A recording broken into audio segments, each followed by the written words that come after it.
आज हम third chapter the nationalism in India की लास्ट पार्ट 4 पढ़ेंगे। देखते हैं, हम थोड़ा याद कर लेते कि पहले क्या पढ़े थे।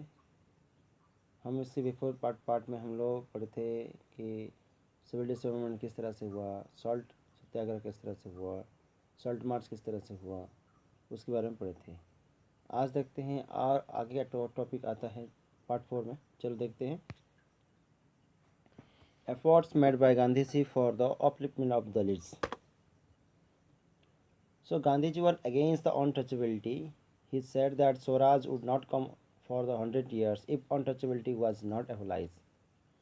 हम सभी को पता है कि उस समय क्या चल रहा था, छुआछूत अनटचेबिलिटी चल रहा था, जो कि जो दलित पीपुल थे, जो छोटे कास्ट पीपुल थे, वहाँ उन लोगों को क्या है बड़े कास्ट पीपुल छूते नहीं थे। तो इसके कारण क्या है, गांधी जी देख रहे थे कि क्या है, अगर अनटचेबिलिटी होता है, if happen in untouchability in India, then we never get the Swaraj after the 100 years. इसका मतलब क्या है, अगर हमारे देश में अनटचेबिलिटी चलता रहेगा तो 100 साल भी क्या करेंगे, हम सत्याग्रह के लिए लड़ाई करेंगे या फ्रीडम के लिए स्वराज के लिए लड़ाई करेंगे, तब भी क्या होगा, हमें स्वराज नहीं मिलेगा। इसीलिए क्या कर रहे थे वो गांधी जी, अनटचेबिलिटी को क्या एबोलाइज करने के लिए बोल रहे थे, या उसके खिलाफ में क्या वो गांधी जी थे। He called the untouchabilities or horizons or son of gods. जो वो क्या बोल रहे थे, जो जिन जो अनटचेबल थे, जिनको क्या हरिजन बोलते थे, उनको सन ऑफ गॉड, भगवान का क्या पुत्र माना जाता था। और महात्मा गांधी ये सोच रहे थे कि उनकी सोच में क्या था कि जो जो लोग अनटचेबिलिटी हैं वो भगवान के बच्चे हैं। He organized Satyagraha to get temple entry and access to public school for Dalits. आप लोग क्लास 8 में पढ़े होंगे सबके बारे में, इसलिए मैं ज़्यादा डिस्कशन नहीं करूँगा इस टॉपिक को। तो सत्याग्रह में क्या कहते हैं, वो टेम्पल एंट्री मूवमेंट्स, वो मंदिर में घुसना, पूजा करना, इसके अलावा पब्लिक वेल्स, टैंक, रोड, ये सब कुछ को भी क्या करना है, दलित के लिए इक्वल ट्रीटमेंट करना और उन लोगों को फैसिलिटी प्रोवाइड करना, ये सत्याग्रह में क्या हुआ था, वो सत्याग्रह के जरिए क्या कर रहे थे, वो फुलफिल कर रहे थे। He clean Harijan colonies and in ashram there was no caste feelings.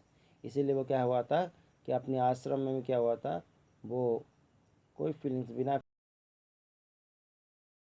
थे। और इसके अलावा हरिजन का जो रहने वाला जो कॉलोनी था उनको साफ कर रहे थे। इसका मतलब ये पता चलता है कि क्या महात्मा गांधी कोई कास्ट फीलिंग्स नहीं रखते थे। He asked the upper caste Hindu to give up inhuman practice of untouchability.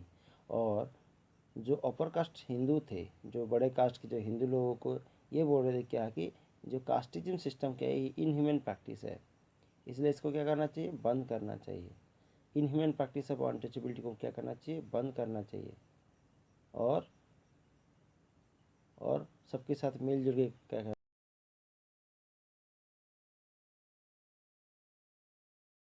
करना। इसके लिए काफ़ी सारे जो लीडर्स थे इसके लिए फाइट किए,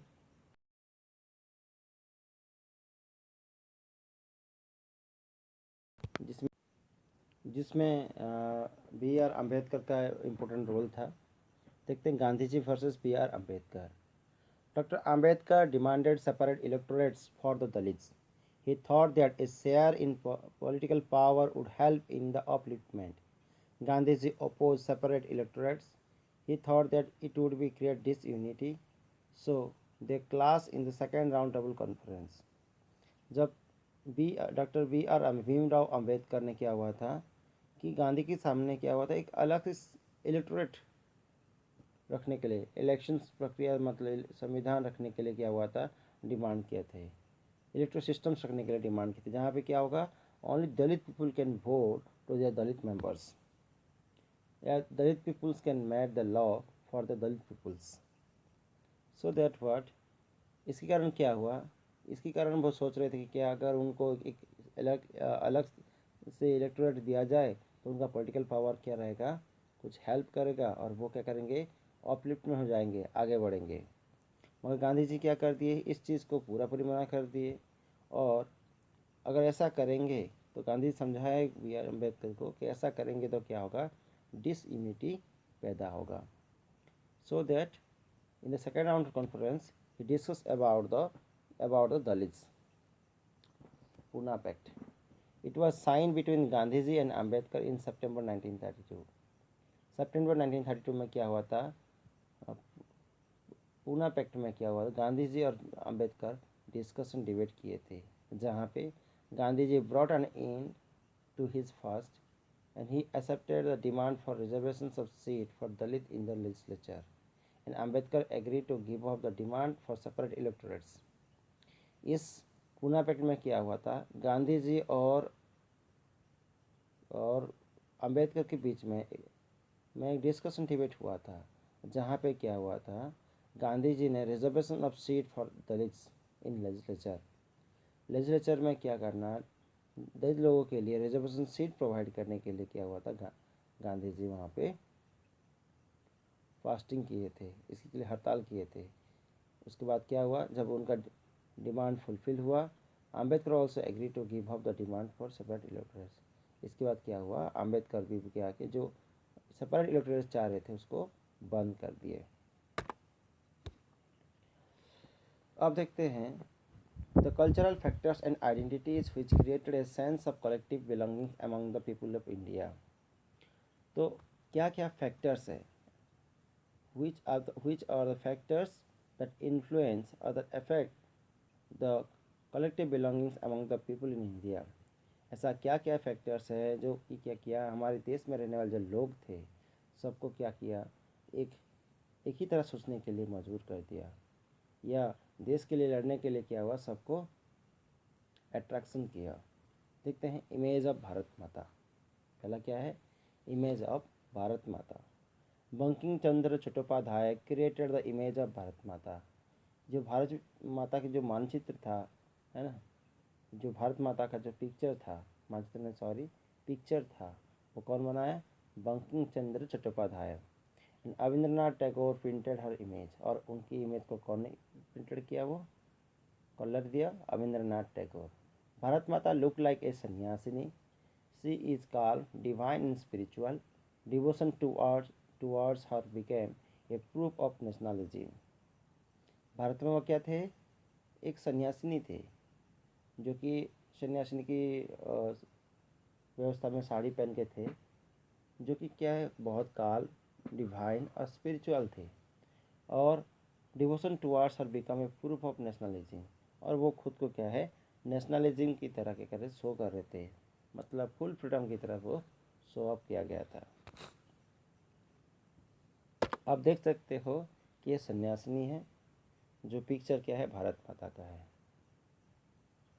क्लियर? आगे आते हैं। नेक्स्ट क्या है? Vande Mataram. It was a prayer of Bharat Mata written by the Bankim Chandra Chattopadhyay.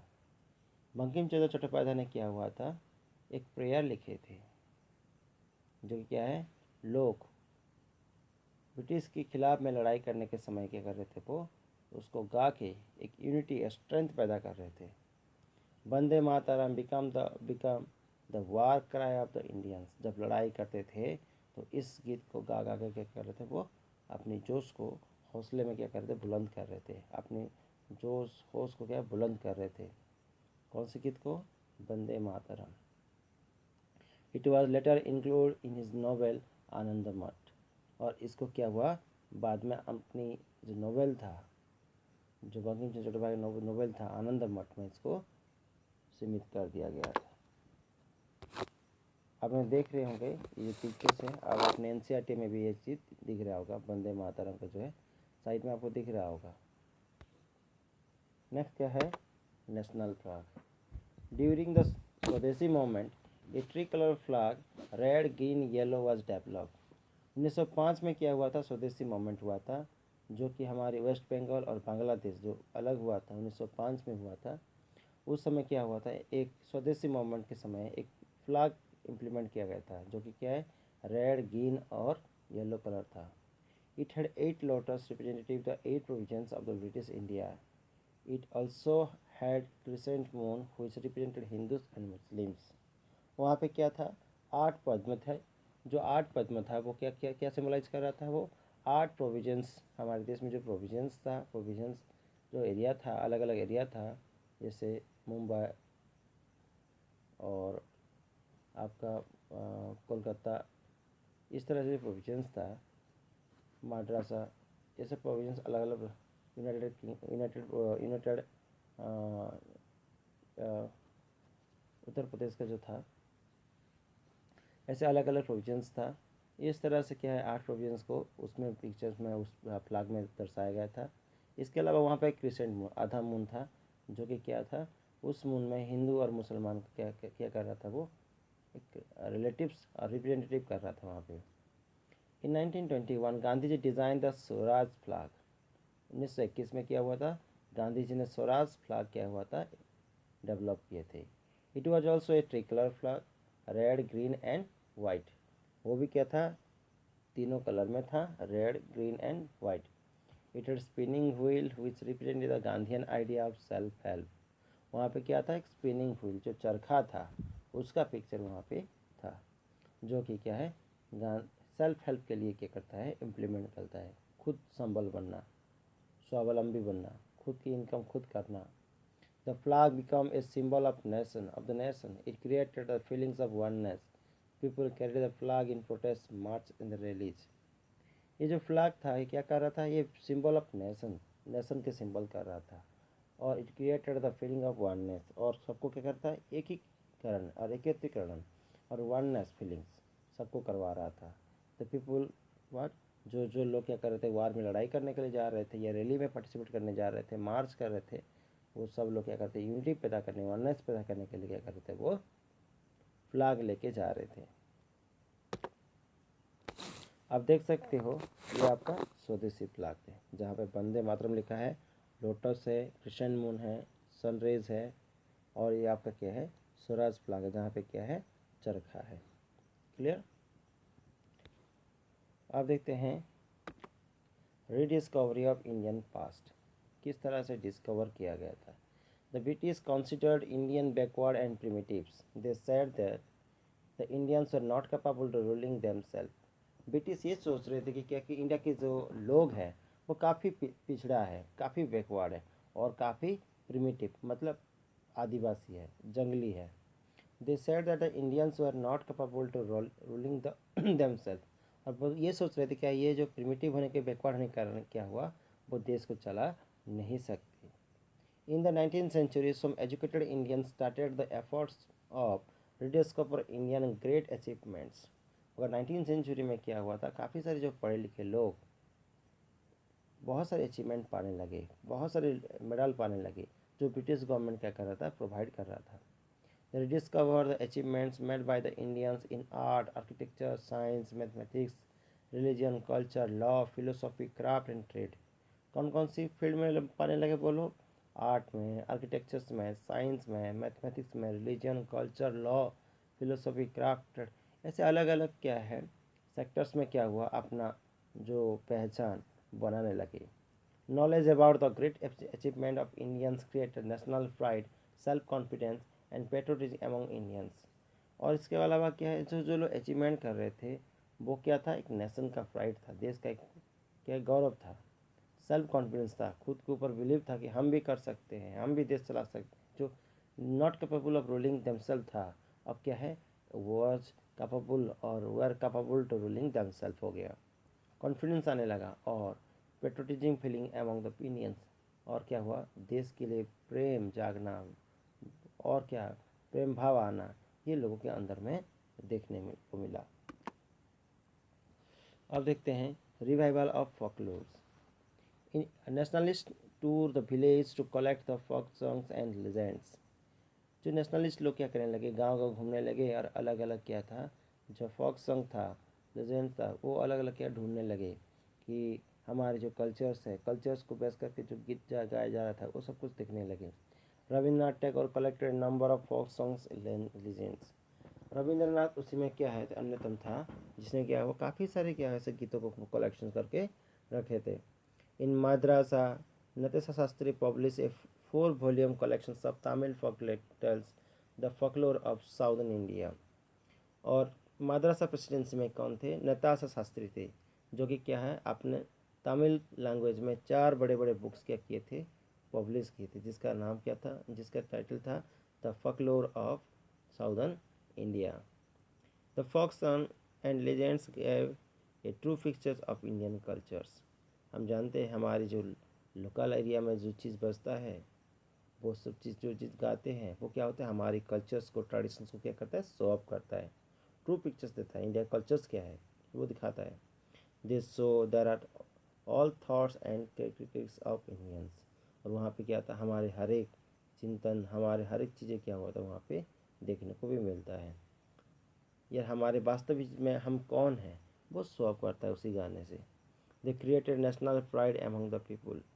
और क्या करता है, यही चीज़ क्या है, लोगों को जताता है कि आप इंडियंस हो और आपका ये अधिकार है कि आपके देश में आप क्या कर सकते हो, फ्रीडमली स्वराज से घूम सकते हो, फ्रीडमली घूम सकते हो। अब देखते हैं जो बुक्स था, ये बुक्स हैं तो द टेल्स ऑफ द सन, ऐसे ऐसे बुक्स, बहुत सारे बुक्स क्या करने लगे, पब्लिश करने लगे। Thank you. आज इतना ही पढ़ेंगे। मैं क्वेश्चंस नहीं दिया हूँ इस चैप्टर से, क्योंकि काफ़ी बड़ा चैप्टर था ये, और होगा तो मैं क्वेश्चन करवा दूँगा। Thank you for watching my video.